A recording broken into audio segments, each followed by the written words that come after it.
नमस्कार दोस्तों। आज हम इकट्ठा हुए हैं आईएमसी जम्मू के कैंपस में रोहन देवा के रूम में और आज हम बात करेंगे असुर वेब सीरीज़ पर। असुर वेब सीरीज़ जिसका कि दूसरा सीज़न अभी आया था और उसके 1, 2, 3 एपिसोड तो कायदे से निकले, लेकिन फिर पब्लिक डिमांड पे सारे एपिसोड एक साथ निकालने पड़ गए। तो उसी वेब सीरीज़ पर आज हम बात करने वाले हैं। हमारे साथ हमारे 3 मेहमान हैं। पहले मेहमान हैं सरफराज जो कि फ़िल्म एक्सपर्ट हैं। दूसरे मेहमान हमारे साथ जिसके कि हम रूम में बैठे हैं रोहन देवा जो कि फ़िलोसफिकल पॉइंट ऑफ व्यू हमारे सामने रखेंगे।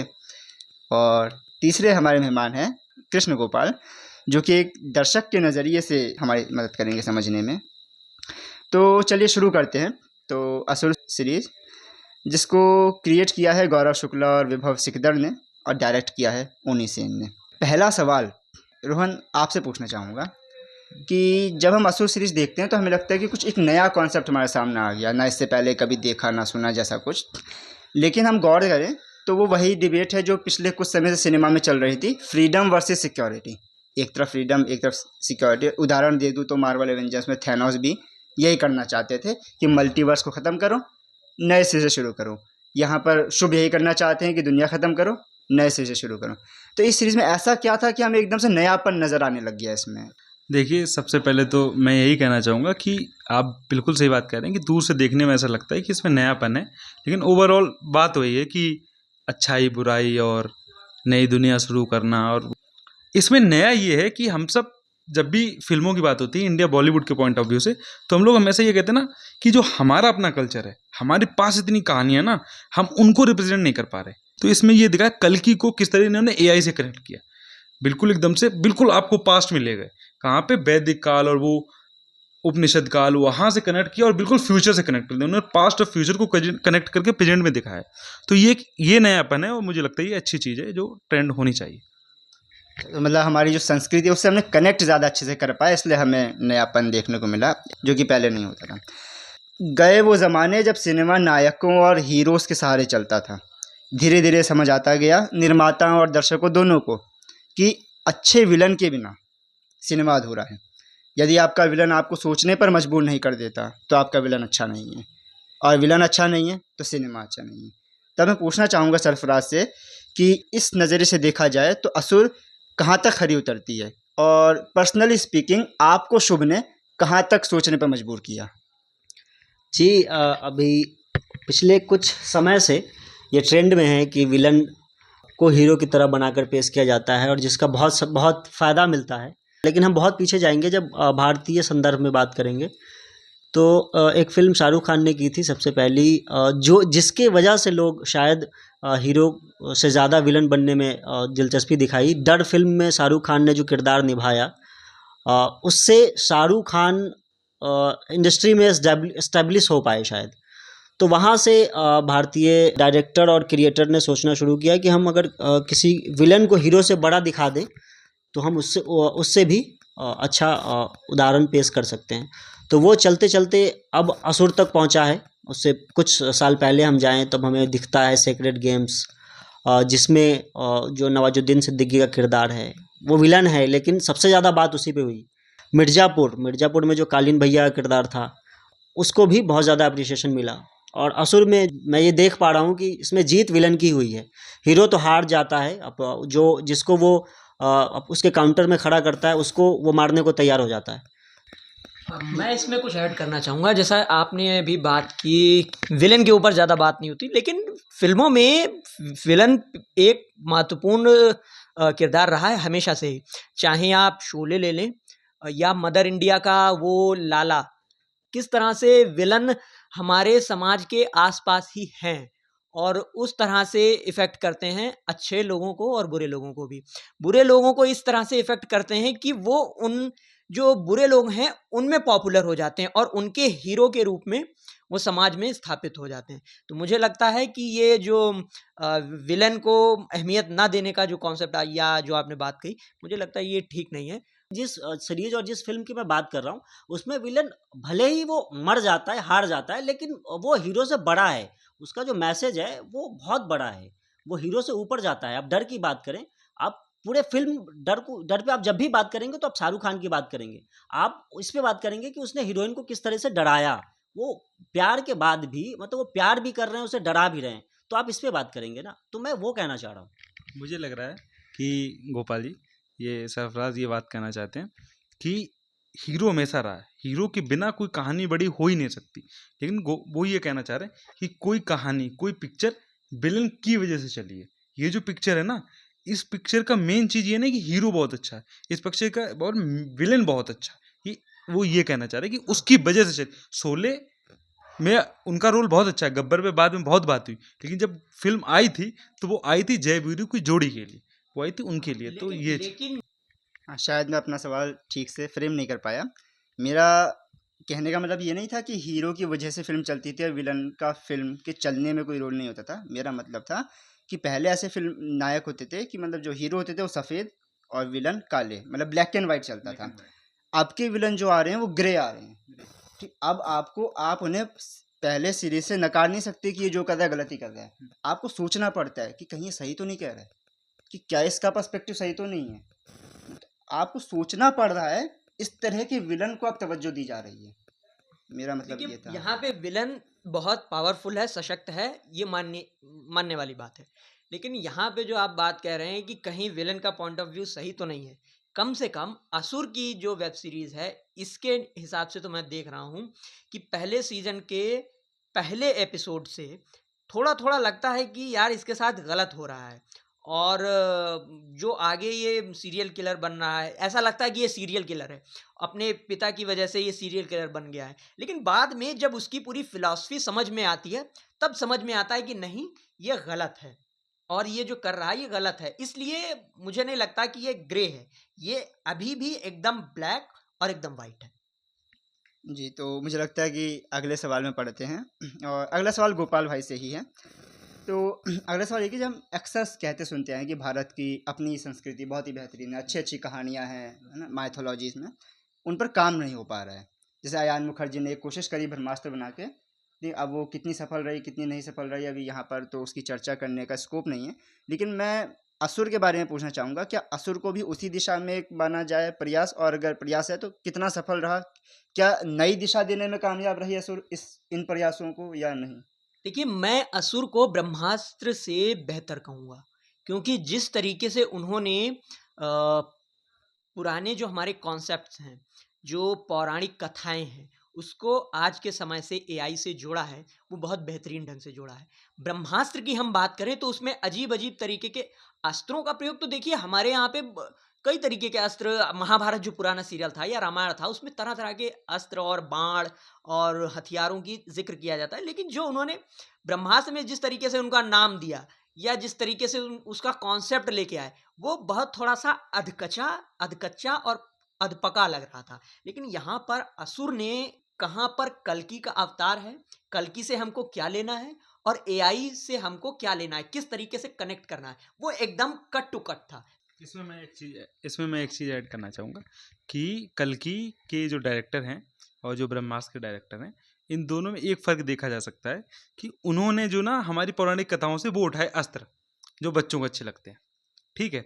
इन्होंने उठाया वो कॉन्सेप्ट जो हमारी पौराणिक कथाओं में जो कॉन्सेप्ट है कि अच्छाई बुराई ग्रे और वो सब, इन्होंने वो उठाया। तो ये चीज़ अच्छी मैथोलॉजी इज अबाउट कि अब क्या उसका जो निचोड़ क्या है, इन्होंने निचोड़ उठाया, उन्होंने वो उठा लिया कि अच्छा ये हथियार हैं, 5-6 हथियार हैं, ये हनुमान जी उड़ते थे तो उन्होंने एक वायु वो वाला हथियार था, तो वो एक अलग चीज़ है। बिल्कुल। तो ब्रह्मास्त्र ने मटेरियलिस्टिक अप्रोच दिखाई, मैं कह नहीं, सकता हूँ। मटेरियलिस्टिक भी नहीं थी वो, हमको अगर मैं बचकानी। कहूँ तो एकदम बचकानी अच्छा, थी, बचकानी, एकदम वाहियात चीज़ बचकानी, थी। चलिए। तो ब्रह्मास्त्र की बचकानी और इनकी जो वैचारिक अप्रोच थी ये काफ़ी मुझे लगता है कामयाब रही। और अगर हम विलन पे बात कर रहे थे, अब विलन पे दोबारा लौटेंगे और रोहन से ये सवाल पूछना चाहूँगा मैं कि मतलब पूरी सीरीज में शुभ ये साबित करने में लगा है कि इंसान प्राकृतिक रूप से अनैतिक है। उसके सामने अगर कोई बड़ा द्वंद अगर रख दें, मतलब अगर उसे नैतिकता की बड़ी कीमत चुकानी पड़ जाए तो वो नैतिकता को किनारे कर देगा ना, ये उसने साबित करने की भरसक कोशिश करी। और जो हमारे नायक थे मतलब धनंजय और निखिल, और वो इस बात को खंडन करते हुए नजर आया, पूरी सीरीज में इसके खिलाफ है। मतलब अगर शुभ का आखिरी का अगर जो डायलॉग है, मतलब जो गोली मारने के बाद धनंजय उसके पास जाता है, अगर मैं उसे रिपीट कर दूं यहाँ पर कि मानव का असली चेहरा देखकर घृणा नहीं आई तुम्हें, जब बात अपने प्राणों पे आई तो अपने ईश्वर की भी बलि देने को तैयार हो गए तुम। मतलब ये उसका डायलॉग था। और आखिरी के सीन में अगर हम देखें तो अनैतिक तरह से निखिल शुभ को मार देता है। तो हम देखें मूल रूप से क्या आप समझते हैं कि शुभ विजयी हुआ या शुभ सच में पराजित हुआ? मुझे इसमें ये लगता है ना कि जो इंसान है ना वो परिस्थिति के हिसाब से काम करता है। मतलब अनैतिक नैतिक की बात नहीं, जो एक आम आदमी है उसकी पूरी दुनिया ना उसका परिवार है, ठीक है। उसने मार दिया, वो मतलब कि अपने भगवान को भी मारने को तैयार है खुद को बचाने के लिए। लेकिन उसी इंसान से पूछो कि आपको खुद की जान देनी है अपने बेटे की जान देनी, किसकी जान देगा? वो खुद की जान दे देगा।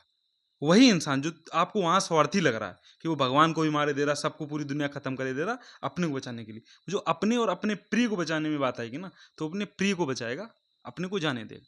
तो ये फिर वही वाली बात है, ग्रे वाली बात है कि परिस्थितियों के हिसाब से। और वो जो आम इंसान है वो उस स्तर पे नहीं है, उस ऊंचाई पे नहीं है। जब उस ऊंचाई पे व्यक्ति होता है ना तो उसका दायरा बढ़ जाता है। जो एक आम इंसान है उसका दायरा उसका परिवार होता है। जैसे आपने बहुत से मतलब कि जैसे कहा जाता है, जब जो जहाज पे वो होता है क्या, कैप्टन होता है, ठीक है। तो जब जहाज डूबता है ना तो कैप्टन उससे उतरता नहीं। ऐसा कहा जाता है कि कैप्टन उसी बना रहता है, वो उतरता नहीं, वो जहाज के साथ डूब जाता है, उसकी दुनिया वो जहाज हो जाती है। तो जैसे जब जैसे जैसे जैसे शुभ है, धनंजय है, तो धनंजय के लिए, धनंजय की वो जिम्मेदारी जमने के लिए वो परिवार हो गया। मुझे नहीं लगता कि शुभ जीत रहा है, मतलब मैं इस मामले में उससे सहमत नहीं हूँ। दुनिया ऐसी है, दुनिया इसी तरीके से चलती, ग्रे है। और वो जो उसकी मारने वाली बात थी, उसने हर जगह प्रायोरिटी किसको दी? जो हमारा दूसरा कैरेक्टर है जिसकी बेटी को मार देता है शुभ, तो उस जगह उसके परिवार की बात है। जब वो लास्ट में मारता है ना, पहले उसने सजा दिलाई, उसने पकड़ा, उसने पूरा समाज बताया, जो कुछ किया, लास्ट में उसने अपने परिवार के लिए, उसको वो गिल्ट था कि मेरी बेटी को मारा, वो परिवार वाली बात आ गई। फिर उसकी दुनिया छोटी हो गई, परिवार में आ गई, तो फिर उसने उस हिसाब से काम किया। तो बहुत ही सही तरीके से मुझे लगता है आपने इसे पेश किया। और अगला सवाल मैं फिर से गोपाल भाई की तरफ मोड़ना चाहूँगा कि मतलब पहले सीजन में एक कोल्ड ब्लडेड इमोशनलेस शुभ दिखाया गया कि जिसके अंदर कोई इमोशन नहीं है, बिल्कुल कोल्ड ब्लडेड और साइकोपैथ की तरह। फिर मुझे लगता है कि पहला सीज़न दूसरा सीज़न पूरा सेम टू सेम यही रहा, लेकिन दूसरे सीज़न के आखिरी एपिसोड में जाकर शुभ को थोड़ा इमोशनल बना दिखा दिया। तो ये जो एकदम से इमोशनल दिखाने का काम किया सिर्फ आखिरी एपिसोड में, उससे पहले कभी नहीं, है ना? तो इसको आप किस तरह से देखते हैं? मैं इस चीज़ को नहीं देख सकता। मुझे ये कॉन्सेप्ट समझ में नहीं आया कि वो आखिर में इमोशनल है। मुझे लग रहा था वो पहले सीज़न में भी इमोशनल था, क्योंकि यदि उसके अंदर इमोशन नहीं होते तो वो अपने पिता की बातों से इफ़ेक्ट नहीं होता, उस पे इफ़ेक्ट नहीं पड़ता। वो राक्षस बना क्योंकि उसके पिता उसको राक्षस, दानव, दैत्य कहते थे। उसका प्रभाव शुभ पर ज़्यादा पड़ा। उसी जगह पर आप देखेंगे कि जब वो जाता है सेकंड सीजन में और अपने दादा को भी मार देता है, तो यहाँ पर भी वो एक इमोशन से ही मार रहा है। वो क्या कह रहा है डायलॉग में कि मैं आपको मुक्ति देने आया हूँ, और उनको मारते समय उसकी आंख में आंसू हैं।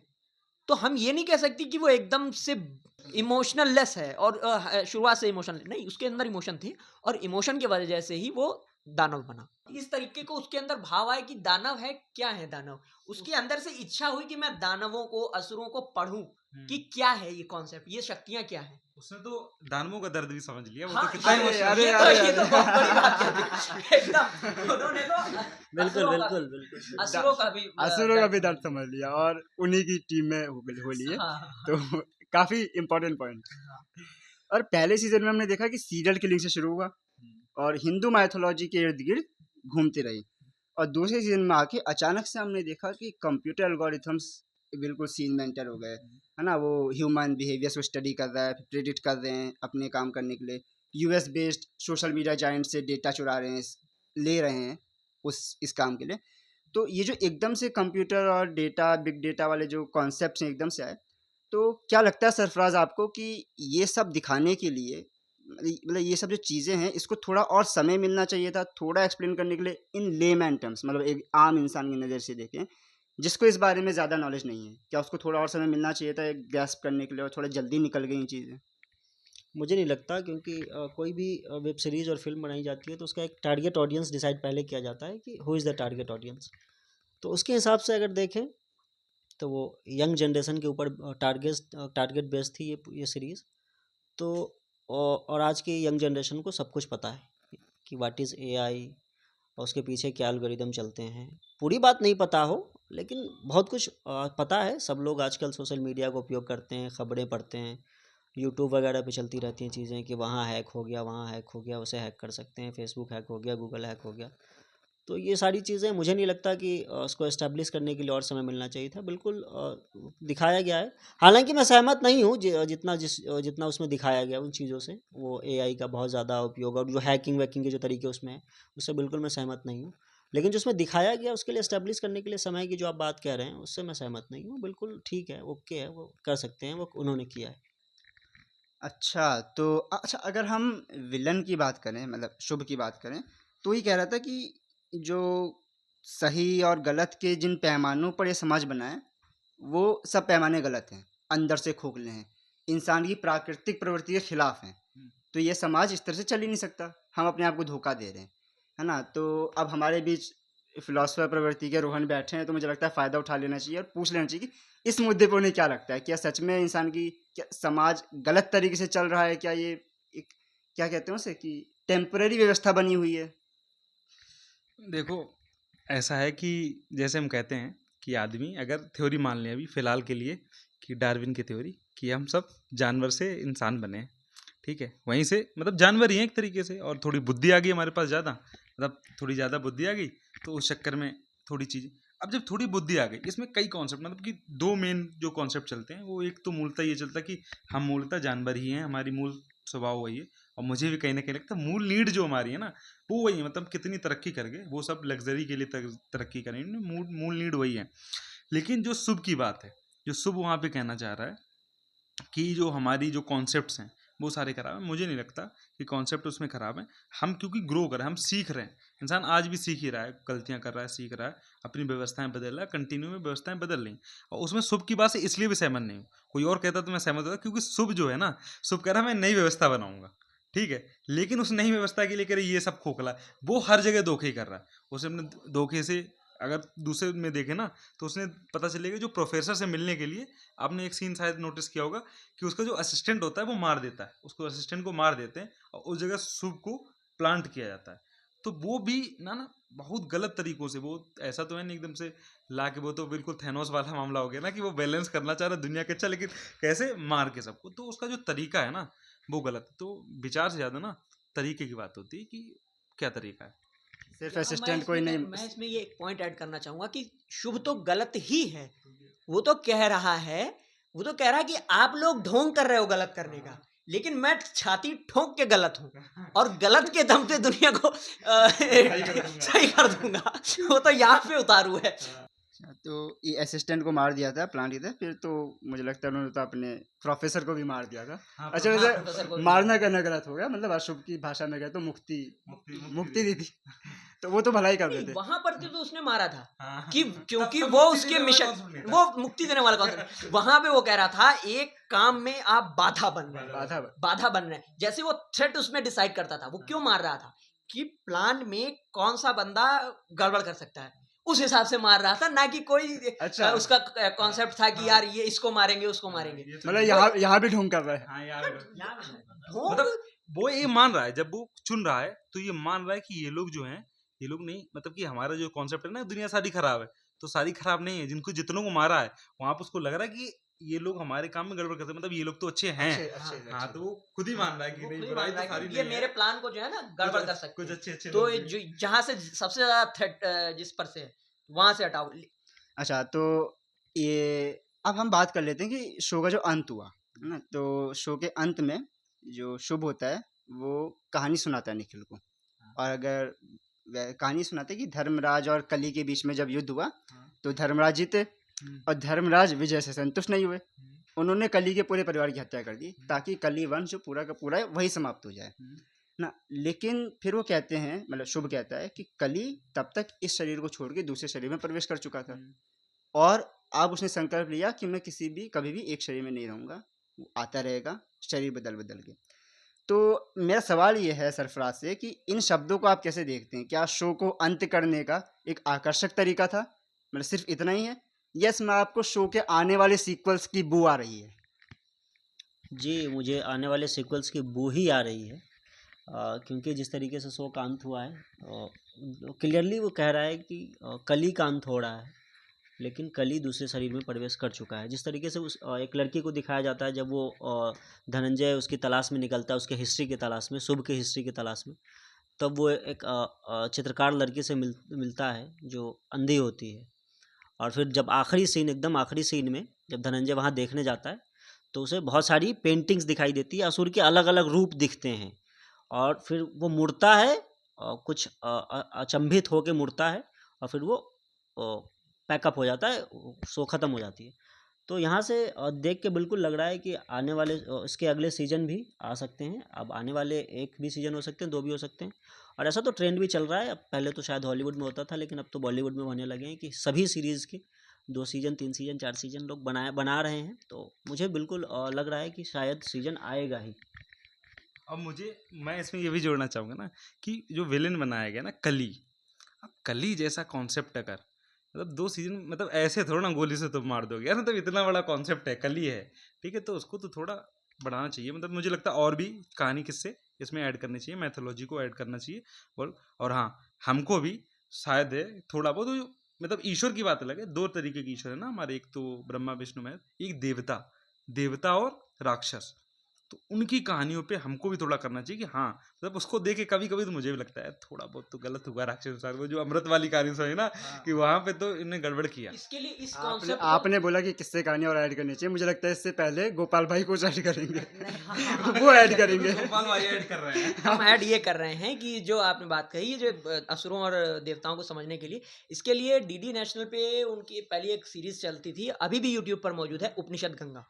उसको देखा जाए तो ये सारे कॉन्सेप्ट बहुत अच्छे से समझ में आएंगे। और मुझे लगता है देखने से ज्यादा पढ़ा जाए, हाँ, पढ़ना तो देखना नजरिया बांध देता है। हाँ, मतलब वो वाली कहानी में, तब मैं जाकिर खान का शायद सुन रहा था, जाकिर खान ने एक बार बोला था कि कहानीकार और कहने के तरीके में इतना फर्क होता है कि कोई मूवी आई थी जिसमें एक बच्चा होता है, वो रेस दौड़ता है जहाँ पे 3rd रैंक के लिए जूते मिलने होते हैं और 1st रैंक वालों के लिए दूसरे इनाम होते हैं। तो उसका टारगेट होता है कि उसको 3rd रैंक मिले, क्योंकि उसकी बहन के पास जूते नहीं होते।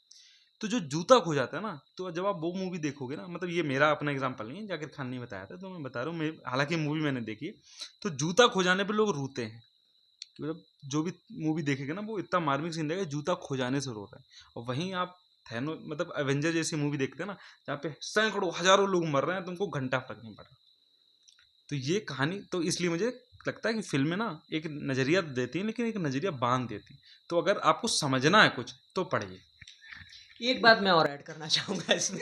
जी जी, ये तो गोपाल भाई का जन्म सिद्ध अधिकार है।